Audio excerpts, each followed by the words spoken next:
ये रिपोर्ट में क्या है? सबसे पहला पॉइंट अगर इस रिपोर्ट में है तो वो कहता है कि यहां पे एक मुमरा वासी, मुमरा में रहने वाला, चाहे मुसलमान हो, चाहे हिंदू हो, चाहे सिख हो, ईसाई हो, कोई भी होने दो, कितने पैसे कमाता है? पर कैपिटा इनकम क्या है? 500 रुपया। और खर्चा कितना है? इसमें लिखा है कि खर्चा 700 रुपये और 200 घर चलाने के लिए मुमरावासी खर्च ले। और यहां पे 70% लोगों की खुद की जाती प्रॉपर्टी नहीं है। 89% लोगों के पास बुनियादी सहूलतें नहीं है। 90% लोगों के पास। और यहां पे कामयाबी का ढिंडोरा पीटते हैं यहां के एमएलए।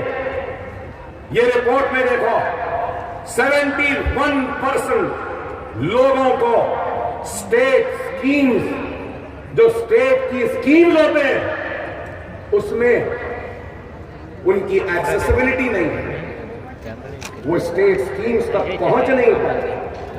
71%। और फिर 28% लोगों को अगर कोई स्टेट के स्कीम से इस्तेफादा हुआ तो किसमें हुआ? सिर्फ आंगनवाड़ी और बालवाड़ी, सिर्फ आंगनवाड़ी बालवाड़ी। और ये मेरी रिपोर्ट नहीं, मेरे जुमले नहीं, ये रिपोर्ट है Tata institute of social sciences की, मुमरा के बाद। और सुनिए आगे, और सुनिए, इसमें लिखा है 50% मुमरा के लोगों के पास राशन कार्ड नहीं। राशन कार्ड नहीं तो बैंक अकाउंट नहीं, राशन कार्ड नहीं तो हेल्थ इंश्योरेंस नहीं, राशन कार्ड नहीं तो कई सहूलतें नहीं मिलती। अरे रोड तो बात की बात है, मोदी बात की बात है, रेल बात की बात है। मैं तुम्हें कहूंगा मेरे कॉर्पोरेटर, अगर आप जीत जाते हैं तो सबसे पहले जिन लोगों के पास राशन कार्ड नहीं है, राशन कार्ड बना के दो इनको।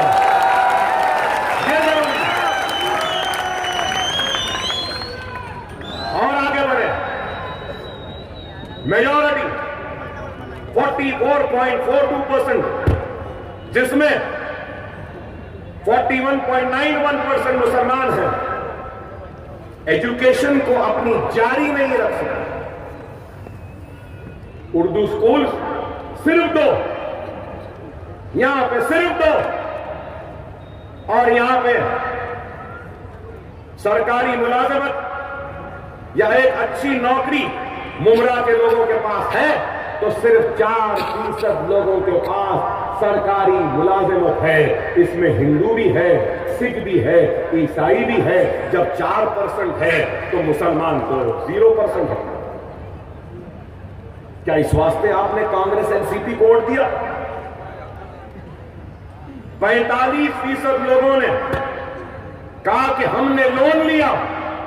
तो जब पूछा क्यों लिया आपने लोन, तो बोलने लगे कि बीमारी के इलाज के लिए हमने लोन लिया। ये है। और फिर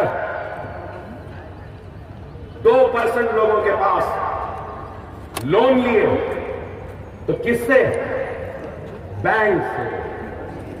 आज बड़े दावे करते हैं आपके एमएलए साहब, ये रिपोर्ट में लिखा हुआ है कि बैंक मुमरा और कौसा के लोगों को कर्ज नहीं देते, इस वास्ते क्योंकि ये एरिया ब्लैक लिस्टेड है। मैं बैंक से कहना चाहता हूं यहां की आवाम ब्लैक लिस्टेड नहीं है। यहां का सबसे बड़ा ब्लैक लिस्टेड, ब्लैक मेयर और ब्लैक धंधा करने वाले का नाम कोई और नहीं आवाज है।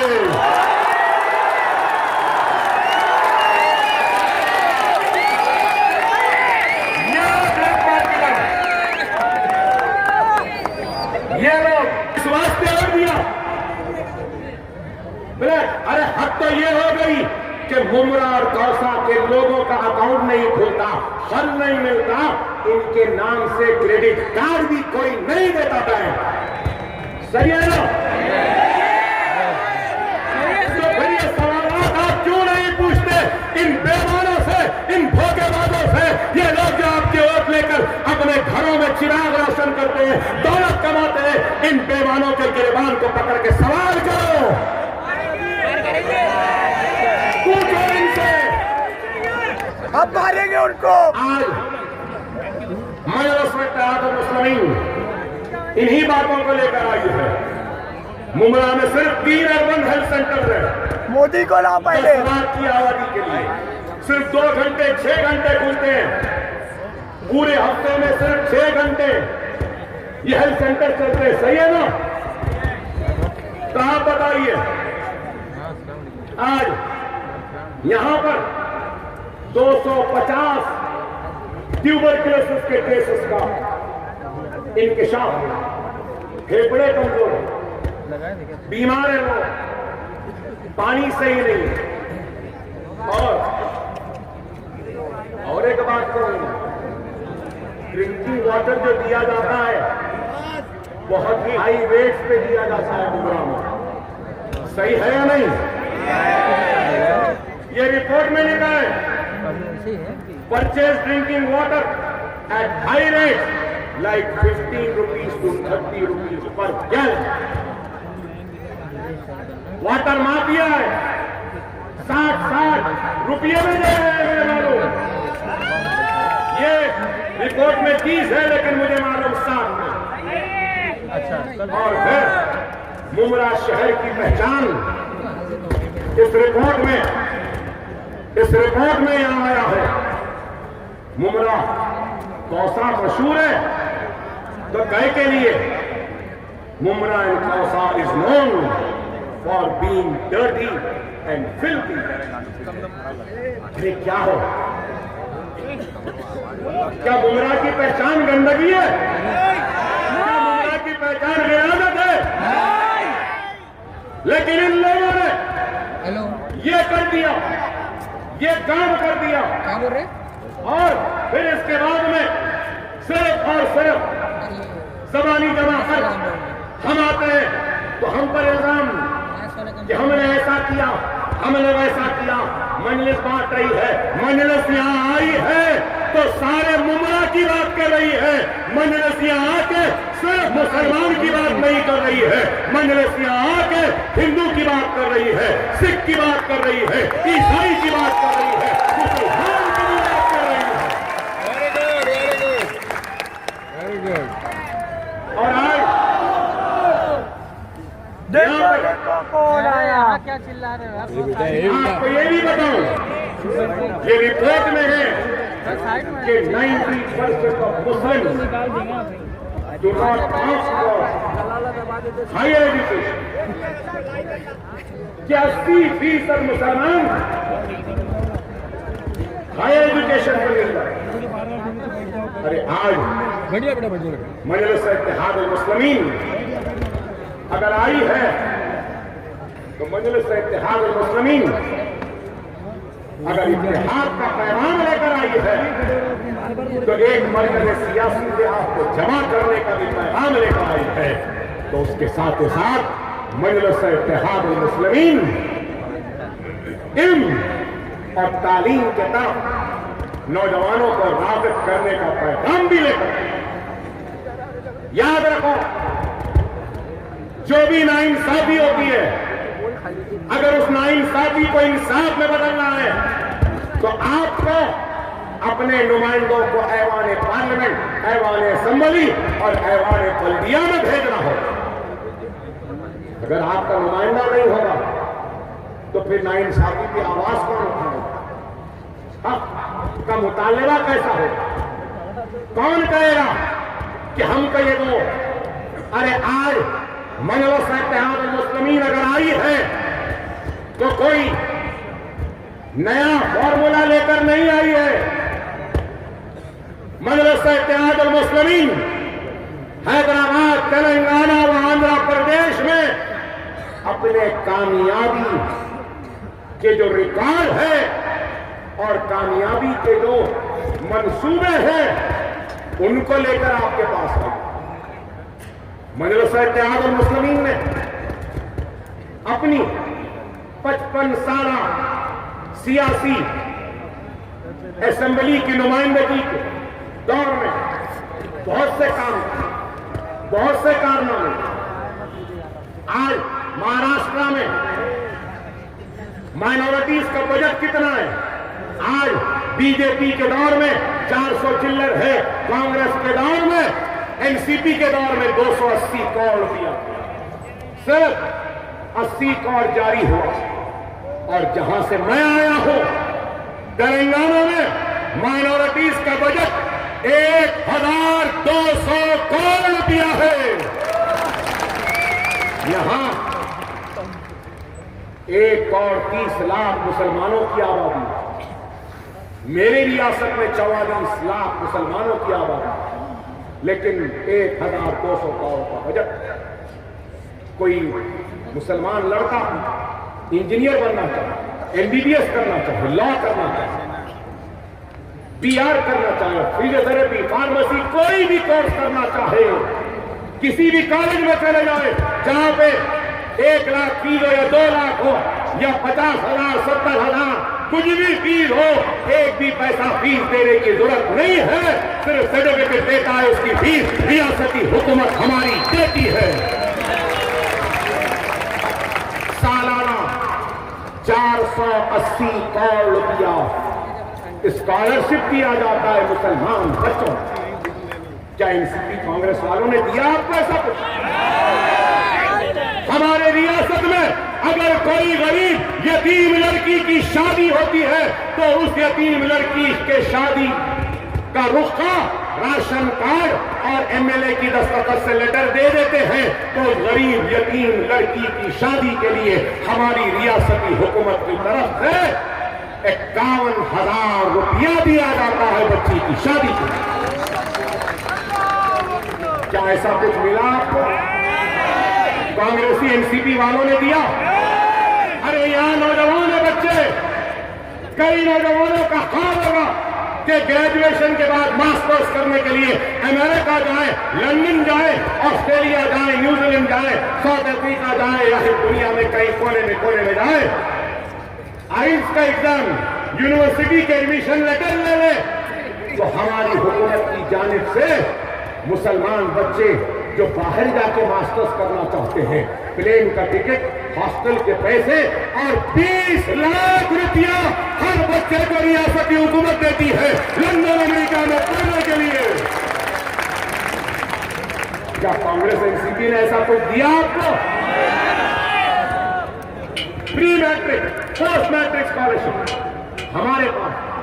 अरे मैं आप खड़े रहकर कह सकता हूं कि तेलंगाना रियासत हिंदुस्तान की वाहिद रियासत है जहां पर 20-25 दिन पहले असेंबली हुई, मैंने ठहर कर बड़ी कामयाबी हासिल की। वो कामयाबी ये थी कि मेरे स्टेट तेलंगाना में एससी एसटीज के बराबर मुसलमानों को ट्रीट किया जा रहा है और Muslim are treated on par with SC and ST.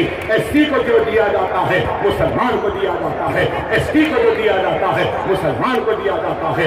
ST के लिए 35 पासिंग मार्क्स है तो मुसलमान के लिए भी 35 पासिंग मार्क्स है, जबकि जनरल 50 है। एसटी 4 मरतबा सरकारी मुलाजिमत का इम्तिहान लिख सकता है, मुसलमान भी लिख सकता है। एसटी 40 वर्ष तक मुलाजिमत का इम्तिहान लिख सकता है तो मुसलमान भी 40 वर्ष तक इम्तिहान लिख सकता है। क्या ऐसा काम कांग्रेस एनसीपी वालों ने यहां किया? क्या दिया? तो क्यों नहीं दिया? आज तेलंगाना व आंध्रा में मुलाजिमत में, तालीम में रिजर्वेशन है। क्या यहां रिजर्वेशन है? जाते जाते दिए रिजर्वेशन टीका भी नहीं। तो सवाल ये है कि ये सब कांग्रेसियों ने आंध्रा में, तेलंगाना में दिए, तो क्यों दिए, कैसा दिए? वहां भी कांग्रेस थी, यहां भी कांग्रेस थी। दिल्ली में भी कांग्रेस थी, राजस्थान में भी कांग्रेस थी, आसाम में भी कांग्रेस थी। महाराष्ट्र में रिजर्वेशन नहीं दिया मुसलमानों को, राजस्थान में नहीं दिया, दिल्ली में नहीं दिया, आसाम में नहीं दिया, फिर आंध्रा में क्यों दिया? इस वजह से कि इनके बाप रहते हैं आंध्रा में।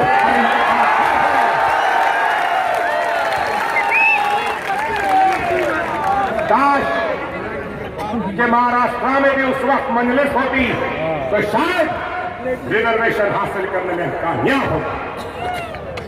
आज भी हम अपनी जिद्दोजहद के जरिए रिजर्वेशन हासिल करेंगे। मुसलमानों के लिए महाराष्ट्र में रिजर्वेशन हासिल करेंगे इंशाअल्लाह ताला। एक पुरअमन एहतजाज करेंगे, पुरअमन भूख हड़ताल करेंगे, पुरअमन महाराष्ट्र को बंद करेंगे, रोडों पर बैठ जाएंगे, जेलों में चले जाएंगे, कोशिश करेंगे कि मुसलमानों को भी तालीम में और नौकरियों में, ये सरकार में रिजर्वेशन हासिल हो। क्या आप तैयार हैं? क्या आप भी चाहते हैं कि मिलना? तो उठो, उठो मेरे प्यारे भाइयों, उठ जाओ, मुनज़्ज़म हो जाओ, मुत्तहिद हो जाओ, सियासी ताकत हो जाओ। सियासी ताकत की जरूरत है, मैं कहते सियासी पे आने की जरूरत है। हमारी आज सबसे बड़ी अगर कोई कमजोरी है तो याद रखो, हमारी कमजोरी ये है कि हमारे सफों में इंतशार। एक भाई इधर जाता है तो दूसरा इधर जाता है, तीसरा इधर जाता है, 10वां इधर जाता है, 15वां इधर जाता है, तो 19वां इधर जाता है, 20वां इधर जाता है, तो 21वां इधर जाता है, और 23वां इधर, तो 25वां इधर। हर मुसलमान कमांडर इन चीफ है। हर कोई कहता है कि नहीं ऐसा नहीं, ऐसा करो। मजलिस किसको नहीं उसको देना था, मजलिस वैसा नहीं ऐसा करना था। अरे हमको क्या मालूम, हम तो हैदराबाद से आए हैं, हमारी नजर में तो सब अच्छे हैं, हमारी नजर में तो सब मिल्लत का दर्द रखने वाले हैं। हम कैसे जानेंगे कि किसके दिल में क्या खोट है? हम क्या जानेंगे कि किसके दिल में क्या बेईमानी है? अरे हमारी नीयत तो मिल्लत का इत्तेहाद है, हमारा जुनून मिल्लत इस्लामिया का इत्तेहाद है। और आज ये काम करने के लिए आए। आज लोग मजलिस पर इल्जाम, मजलिस पर तनकीद करते हैं। मैं यहां बैठे कायदीन से भी कहूंगा, अकबरुद्दीन ओवैसी और मजलिस की मोहब्बत में ये आवाम यहां जमा हुई है, ये किसी और की मोहब्बत में नहीं।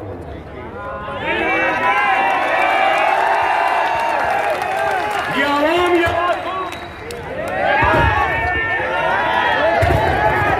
ये मासूम मुसलमान मुझ पर एक आस लगाए देख रहा है। ये मासूम मुसलमान को मुझसे उम्मीद है। ये मासूम मुसलमान ये समझ रहा है कि मैं कुछ करूंगा, मैं कुछ इनको दूंगा। मैं यहां मिल्लत इस्लामिया के वफार को, उनकी अजमत को, उनकी ताकत को बहाल करने आया हूं। यहां कोई दुकान लगाकर माल भरकर कारोबार करवाने के लिए नहीं आया।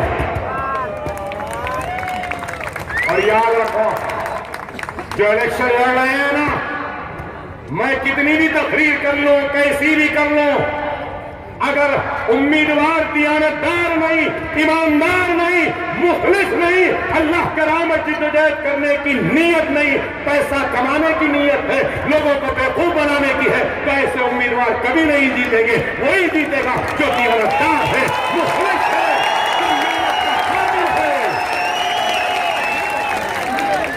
और गुमराह की आवाम से भी कहूंगा कि अगर मेरी जमात में मुझसे गलती हुई, अगर कोई दुनिया कमाने वाला उम्मीदवार बन गया है, कोई बेईमान आ गया है, तो तुम मेरी सूरत को न देखो, उस बेईमान को वोट देने की जरूरत नहीं है। इस जमात को हमने अपने खून पसीने से बनाया है। हमने इस जमात को अपना जिंदगी दी है। अरे आज ये पसीना बह रहा है तो ये पसीना नहीं है, ये मिल्लत इस्लामिया का अश्क है, मिल्लत इस्लामिया का दर्द है, मिल्लत इस्लामिया का जुनून है।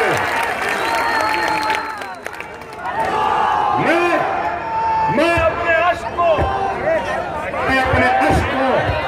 किसी को बेचने नहीं दूंगा। मैं अपने दर्द को किसी को बेचने नहीं दूंगा। ये मेरा दर्द है, ये मेरा अश्क है, ये मेरा गुरूर है, ये मेरी मेहनत है। अरे आज बीमार हूं, गुर्दे खराब है, फेफड़े खराब है, पेट में दर्द है, तकलीफ है, लेकिन फिर भी 1 महीने से महाराष्ट्र के गांव फिर रहा हूं। कभी शोलापुर तो कभी पूना, कभी मुंबई तो कभी मुंबई। अरे किसके लिए मेरे भाई? इसलिए क्योंकि मुझे इस बात का एहसास है कि मेरा दर्द के सामने आपका दर्द बड़ा है और आपका दर्द मेरे दर्द से बड़ा है।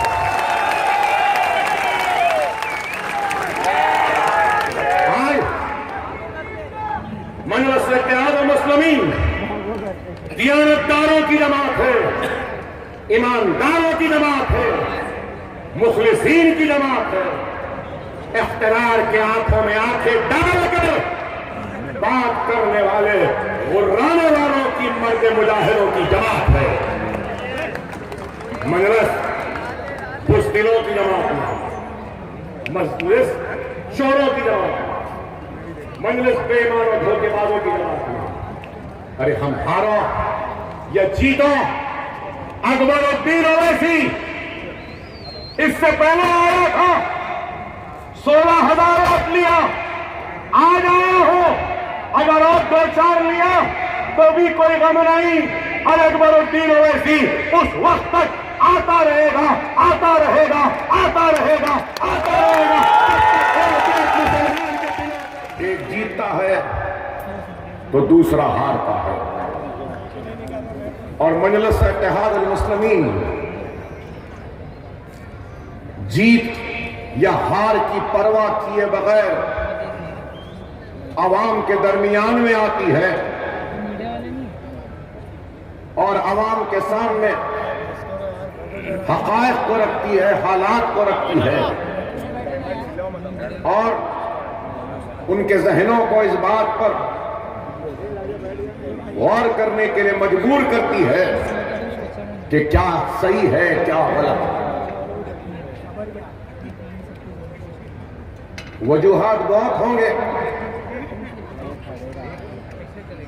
लेकिन ये जरूर है कि हम इंतखाब हारे। जमहूरियत में अवाम का फैसला ही आखिरी फैसला है, लेकिन कई वजूहात में से एक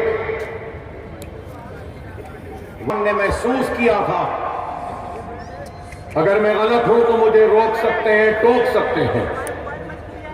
मुमरा की आवाम ने कई वजूहात में से एक वजह इस बात को महसूस किया था कि अगर हमारे वोट तक़सीम होंगे तो शायद शिवसेना जीत जाए। वजूहात में से यह भी एक वजह थी कि हमारे जहनों में, दिमाग में ये शक था, ये शुबा था और इस बात का खौफ भी था कि अगर हमारे वोट तक़सीम हो जाए तो कहीं शिवसेना ना जीत जाए। तो उस वक्त आपका फैसला शिवसेना को रोकने के लिए था। तो आज मैं कहूंगा आपको कि आपको एनसीपी को बीजेपी से खरीद जाने पर भी रोकना, यह आज की आपकी जिम्मेदारी है।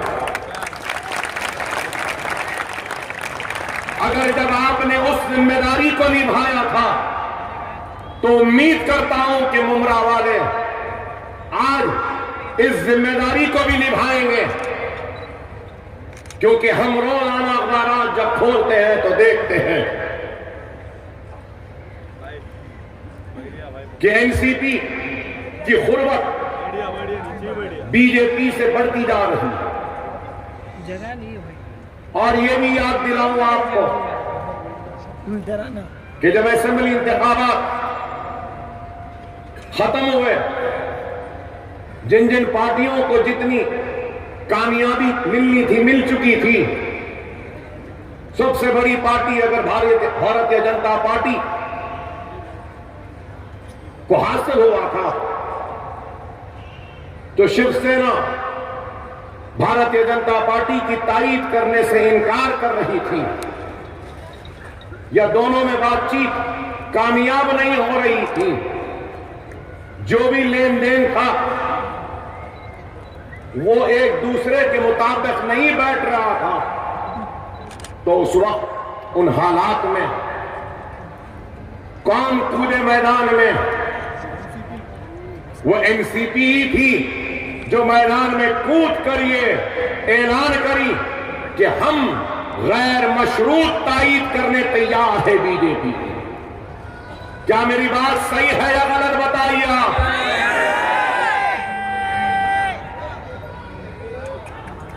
आपने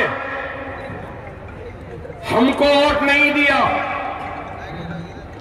कि कहीं सेना न जीत जाए, लेकिन आपने जिनको वोट दिया वो आपके वोटों को ले जाकर भारतीय जनता पार्टी के दामन में डाल रहे हैं।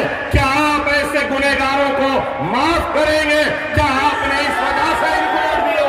क्या इसलिए आपने इनको वोट दिया? कि ये मेरा सवाल है। लेकिन आज फिर आप देखते हैं कि बीजेपी और सेना के ताल्लुकात मुंबई के इंतखाबात को लेकर बिगड़ गए। उद्धव ठाकरे का बयान कि अब तो ताल्लुकात खत्म हो चुके। मुझे तो यकीन नहीं है कि ताल्लुकात खत्म हो चुके। होता है तो हिंदुस्तान में मिस्टर मोदी के रोजाना ड्रामे होते हैं। तो अब महाराष्ट्र में ये सेना, बीजेपी, फडणवीस और ठाकरे के ड्रामे शुरू हो गए। कोई डाकू कह रहा है तो कोई एक को चोर कह रहा है, लुटेरा कह रहा है तो धोखेबाज कह रहे हैं। ट्रांसपेरेंसी नहीं, इनकी आदत है इंतखाबात से पहले लड़ो, इंतखाबात के बाद मिल लो। लेकिन जैसे ही झगड़े का आगाज हुआ तो क्या फिर शिवसेना मैदान में नहीं कूदी?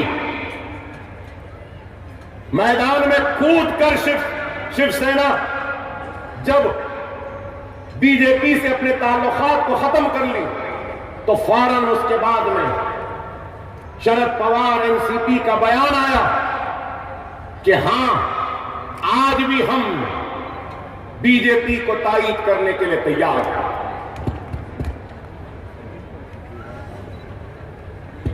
तो आज आपको हमको इस बात पे गौर और फिक्र करनी है कि ये लोग हर मर्तबा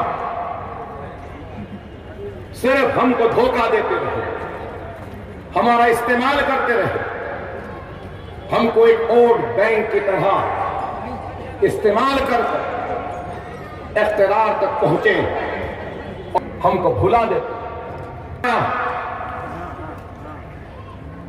कि एनसीपी बीजेपी की तारीफ नहीं करेगी। तो मेरे भाई, ये क्यों आया? 25 दिन पहले तो तारीफ की बात कर रहे थे और आज 25 दिन बाद कहते हैं कि बीजेपी के साथ नहीं मिलेंगे। तो क्यों? इस वजह से कि मजलिस इत्तेहाद मुस्लिमीन और अकबरुद्दीन ओवैसी के कदम महाराष्ट्र पे नहीं पड़े थे। जैसे महाराष्ट्र में पड़े 25 जलसों को मुखातिब करने के बाद महाराष्ट्र में एक हरे झंडे वालों का एक इनकलाब पैदा हो गया और हमारे सबों में इत्तेहाद पैदा हो गया। तो हमारे इत्तेहाद, हमारे इनकलाब के खौफ को देखते हुए आज मजबूर हुए ये बोलने के लिए कि हम बीजेपी से हाथ नहीं मिलाएंगे। कांग्रेस तैयारी कर रही है। कांग्रेस किसकी तैयारी कर रही है? कांग्रेस एनसीपी बीजेपी के करीब जाने की कोशिश कर रही है, तैयारी कर रही है। तो कांग्रेस शिवसेना के करीब जाने की तैयारी कर रही है। आप बोलेंगे अकबर साहब आप कैसे कह रहे हैं? क्या सामना में नहीं आया? क्या सामना के इदारे में नहीं आया कि शिवसेना ने कांग्रेस की तारीफ के कसीदे लिख दिए, इंदिरा गांधी की तारीफ की, नेशनलाइजेशन ऑफ बैंक्स की तारीफ की, राजीव गांधी की तारीफ की, आईटी सेक्टर को इंडिया में लाने का सेहरा राजीव गांधी को पहनाया और कितने कसीदे पड़े कांग्रेस की तारीफ और तारीफ के कि मुझे पढ़कर हैरत हुई कि आज एनसीपी बीजेपी के करीब जा रही है तो कांग्रेस सेना की तरफ जा रही है। रायगढ़ में पंचायत के इंतखाबात हो रहे हैं और रायगढ़ के पंचायत के इंतखाबात में शिवसेना और कांग्रेस दोनों मिलकर लड़ रहे हैं और वहां के पोस्टरों में एक तरफ सोनिया गांधी की तस्वीर है तो दूसरी तरफ उद्धव ठाकरे की तस्वीर है। एक तरफ पंजा है तो दूसरी तरफ तीर और कमान है। तो आप बताइए कि आज किस तरीके से ये लोग हमको धोखा देते आए हैं। अरे ये पहली मर्तबा नहीं है धोखा, बल्कि 70 वर्ष से ये लोग हमको धोखा देते आए हैं, हमको लूटते रहे हैं, हमारा इस्तेमाल करते रहे, हमारे लोगों के जरिए इस्तेमाल के बांटते आए हैं कि सेकुलर वोट की तकसीम करने आते हैं। हम पर इल्जाम कि हम बीजेपी के एजेंट हैं। अरे आज मैं पूछना चाहता हूं, क्या शिवसेना कांग्रेस के लिए सेकुलर हो गई? मैं पूछना चाहता हूं, क्या एनसीपी और शरद पवार के लिए क्या बीजेपी सेकुलर हो गई? मैं आपसे ये बात कहना चाहता हूं कि ये मुल्क फिरका परस्ती की सियासत में तेजी से आगे बढ़ रहा है और हर कोई अपने आप को कम्युनल पॉलिटिक्स का चैंपियन बताना चाहता है। और अगर हम अपने हक के लिए लड़ते हैं तो हम पर इल्जाम, एक तरफ ये बीजेपी, सेना, आरएसएस, बजरंग दल, विश्व हिंदू परिषद, ये सारे लोग जो हिंदुत्व, हिंदू राष्ट्र कहते हैं, इनके पास ठेका है, इनके पास ठेका है मुल्क में नेशनलिज्म की सर्टिफिकेट देने का। मुल्क का गद्दार कौन है? मुल्क का वफादार कौन है? मुल्क के लिए मरने वाला कौन है? ये सबका सर्टिफिकेट देने का इख्तियार बीजेपी, आरएसएस, संघ परिवार, बजरंग दल, इनके पास। तो दूसरी तरफ मुल्क में सेक्युलर कौन है? इसका सर्टिफिकेट देने का इख्तियार या ठेका अगर किसी के पास है तो ये कांग्रेस, ये एनसीपी, ये समाजवादी, ये सब लोगों के पास है। बीजेपी जो कहती है हमको वो कहना है। अगर बीजेपी जो कहेगी हम उसको नहीं मानेंगे तो हम देश के द्रोह हो जाते हैं। कांग्रेस एनसीपी जो बोली हमको दोहराना है, नहीं बोले तो हम फिरका परस्त सेक्युलर वोट के बांटने वाले और बीजेपी के एजेंट बने। अरे 70 वर्ष में ये मुल्क आजाद हुआ, आजाद फिजाओं में इस मुल्क के शहरी ने 70 वर्ष से सांसें लेती रही और 70 वर्ष की आजादी में हिंदुस्तान जिंदगी के कई शोबों में आगे बढ़ता है, कई शोबों में तरक्की करता है। शहर बढ़ते गए, इमारतें बनती गई, दवाखाने आए, स्कूल आए, कॉलेजेस आए, हम बहुत आगे बढ़ते गए, तरक्की आती गई मुल्क में और इतने ज्यादा हमारा मुल्क आगे बढ़ा कि आज गूगल हो या फेसबुक हो तो हिंदुस्तानियों की वजह से चल रहा है। सबसे बड़े वहां पर बड़े बड़े ओहदों पे अगर कोई फायद है तो हिंदुस्तानी का बाशिंदा, हमारे हिंदुस्तान का बाशिंदा आज गूगल में सबसे बड़े कुर्सी पर बैठा है, टेक्नोलॉजी में है, इंफॉर्मेशन में है, हेल्थ के सेक्टर में है, इंजीनियरिंग के सेक्टर में है, हर सेक्टर में हम आगे बढ़े। आज हमको खुशी होती है कि इतनी बड़ी बड़ी कंपनियां हैं दुनिया में, जो कंपनी नाकाम हुए उन कंपनीज पर इंडियन इंडस्ट्रियलिस्ट लेते है कि हम तरक्की याफ्ता बनेंगे, ये ख्वाब लेकर रहा है कि हम सबसे ताकतवर बनेंगे। तो मैं आज इस मुल्क के सरबराहों से, मुल्क के सियासी जमातों से, नरेंद्र मोदी से, सोनिया गांधी से, शरद पवार से, मुलायम सिंह यादव से, लालू प्रसाद से, ममता बनर्जी से, सीपीएम के कर्ज से और सबसे कहना चाहता हूं, मुल्क उस वक्त तक आगे नहीं बढ़ सकता जब तक कि उस मुल्क के हर शहरी को उस मुल्क की तरक्की का हिस्सेदार नहीं बनाते।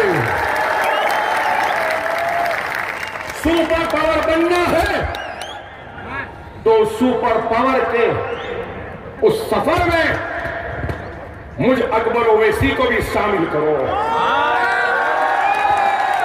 मुल्क ताकतवर बनना चाहता है तो उस ताकत को हासिल करने के सफर में मुझ जैसे अकबरुद्दीन ओवैसी को भी शामिल करो। तुम इस मुल्क की सबसे बड़ी अक़लियत को तरक्की से महरूम रखकर, तालीम से महरूम रखकर, सरमाए से महरूम रखकर, तरक्की से महरूम रखकर तुम इस मुल्क को तरक्की याफ्ता मुल्क नहीं बना सकते। आज मैं यहां खड़ा हूं तो मेरा क्या मुतालबा है? मैं क्या चाहता हूं? मैं यही चाहता हूं कि मुझे दूसरे दर्जे की शहरी की तरह न देखो। मैं दूसरे दर्जे की शहरी नहीं हूं। जितना इस मुल्क पर नरेंद्र मोदी का इख्तियार हक है, उतना ही अकबर ओवैसी का भी इस मुल्क पर हक है, इख्तियार है। मैं यही कहना चाहता हूं। मैं ये बताना चाहता हूं कि जितना एक माथे पर तिलक लगाने वाला इस देश का वासी है, इस मुल्क का शहरी है, इस मुल्क पर उसका जितना हक है उतना ही हक एक सर पर टोपी पहनने वाले का भी है, चेहरे पे दाढ़ी पालने वाले का भी है।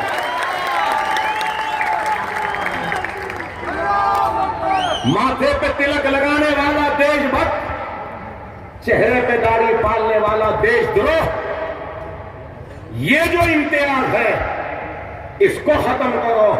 ये हमारा मुतालबा। क्या हमारा मुतालबा गलत है? अरे शिकायतें शिकवे तो बहुत हैं, लेकिन चंद शिकवों को लेकर मैं आज यहां खड़ा हूं तो इख्तियार की बागागार अपने हाथ में रखने वालों, इस मुल्क के गुजरा वो खुदावर खायरीन, मैं क्या चाहता हूं? मैं अपना हक चाहता हूं। मैं क्या चाहता हूं? मैं इंसाफ चाहता हूं। मैं क्या चाहता हूं? पढ़ने का मौका चाहता हूं। मैं क्या चाहता हूं? रोजी चाहता हूं। मैं क्या चाहता हूं? रोटी चाहता हूं। मैं क्या चाहता हूं? मेरे बच्चों को पढ़ने के लिए स्कूल चाहता हूं। मैं क्या चाहता हूं? मेरे बच्चे और बच्चियों को पढ़ने के लिए कॉलेजेस चाहता हूं। मैं क्या चाहता हूं? मैं यही चाहता हूं कि जब मैं मर जाऊं तो मेरे मैयतों को दफनाने के लिए 2 गज जमीन मिल जाए।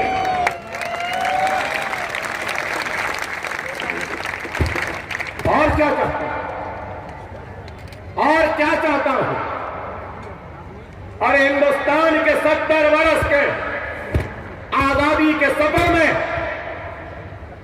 मुझे क्या मिला? ना नौकरी ही मिली, ना हाथ में कलम ही मिला, ना खांदे पे स्कूल का बैग मिला, ना रहने को घर मिला, ना बीमारों के इलाज के लिए दवाखाने मिले। हिंदुस्तान में कहीं पर भी चले जाओ, किसी से पूछने की जरूरत नहीं है कि इस शहर में मुसलमान कहां रहते हैं। बड़ी आसानी से पहचाने जाते हैं वो बस्तियां, वो गलियां, वो रोड जहां मुसलमान रहता है, क्योंकि जहां मुसलमान रहता है वहीं पर गंदगी नजर आती है, वहीं पर गिलाजत नजर आती है, वहीं पर बदबू नजर आती है, वहीं पर कोई स्कूल नजर नहीं आता, वहीं पे कोई दवाखाना नजर नहीं आता। आसानी से नजर से देखकर पहचान लिए जाते हैं कि ये किसी और की नहीं बल्कि हिंदुस्तान की सबसे बड़ी अक़लियत मुसलमानों की बस्ती है।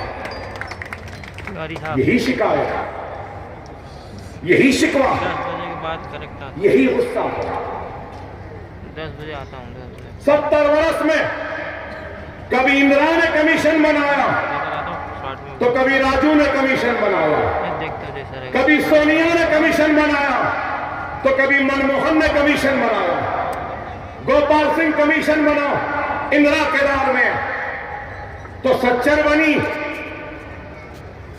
सोनिया गांधी और मनमोहन सिंह के दौर में, रंगनाथ मिश्रा कमेटी बनी, कुंडू कमेटी बनी, महमूद रहमान कमेटी बनी, और सारे के सारे रिपोर्ट में क्या कहा?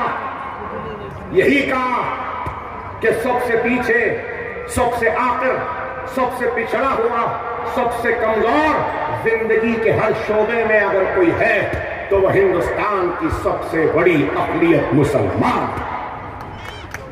क्या गोपाल सिंह कमेटी ने नहीं कहा कि तालीम के मैदान में सबसे पीछे मुसलमान? क्या सत्तर कमेटी ने नहीं कहा?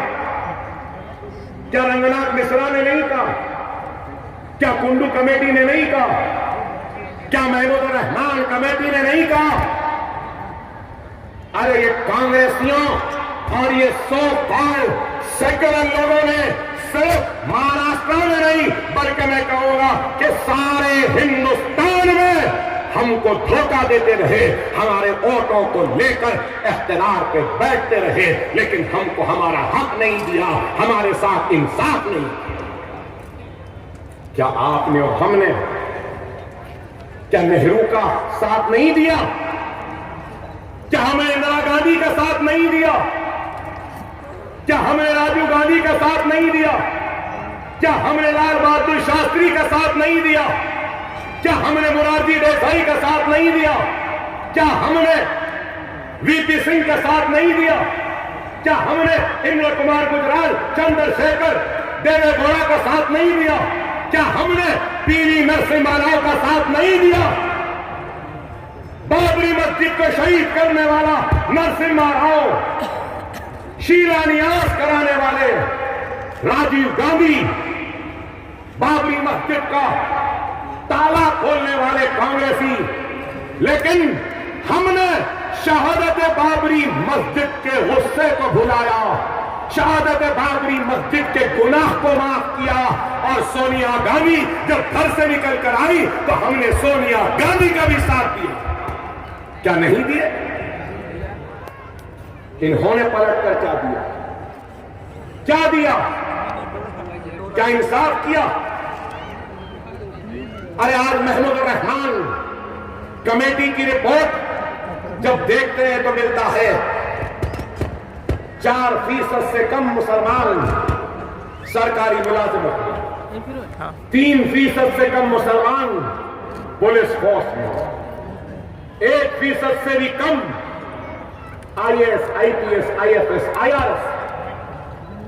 ग्रेजुएट 100 निकलते हैं तो 2.4 ग्रेजुएट मुसलमान, 100 लड़कियां ग्रेजुएट निकलती हैं तो 1.4 मुस्लिम लड़कियां ग्रेजुएट। पूरे महाराष्ट्र में 50% मुसलमानों के पास राशन कार्ड भी नहीं है। 70% मुसलमान जाति घर में नहीं रहते। ये कांग्रेस एनसीपी के दौर इख्तियार में 1992 से लेकर 2014 तक महाराष्ट्र में 1192 फिरका वाराना फिसादात हुए। 1192 कम्युनल राइट्स। 200 बच्चों को दहशतगर्दी के झूठे मुकदमात में गिरफ्तार किया।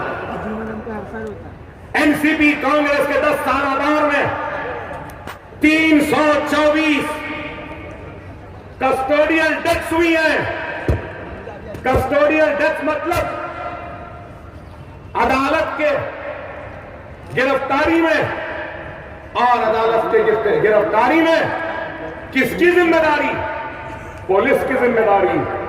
तो आप बताइए 324 में 224 डेथ्स हुई हैं, मौत हुई है कस्टडी में पुलिस की, तो वो मुसलमानों की। अरे रुकना बेटा, ये काम कर ले। क्या इस वास्ते आपने कांग्रेस एनसीपी को वोट दिया? क्या इस वजह से वोट लिए? अरे ना सिर्फ ये, बल्कि जिंदगी के शोबे में हम पिछड़ते चले गए, कमजोर होते चले गए, पीछे हो गए। लेकिन ये लोग सिर्फ बीजेपी सेना का खौफ दिखाते रहे, हमसे वोट मांगते रहे, वोट हासिल करते रहे, इख्तियार के कुर्सियों पर बैठते रहे। आज आप बताइए, सिर्फ शिकायत इल्म से महरूमी की नहीं है, शिकायत रोजगार के नहीं देने से नहीं, शिकायत बैंक से कर्ज नहीं मिलने पर नहीं। अरे 50% मुसलमानों के पास बैंक अकाउंट भी नहीं। जुमला खर्च जो दिया जाता मुसलमानों को कितना दिया? सिर्फ 6%। ये फिगर्स मेरे नहीं है, ये फिगर्स महमूद रहमान कमेटी के फिगर्स हैं। ये फिगर्स सच्चर कमेटी के। और आज मेरे हाथ में ये मुमरा की भी रिपोर्ट है, ये मुमरा की भी रिपोर्ट है। किसकी रिपोर्ट है? टाटा इंस्टीट्यूट। नौजवान साथियों और मेरी इज्जत-ए-मान,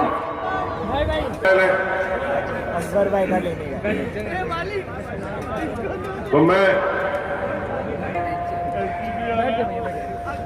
अवाम का और बिलखुसूस उन तमाम का जिन्होंने असेंबली इंतखाबात में मजलिस की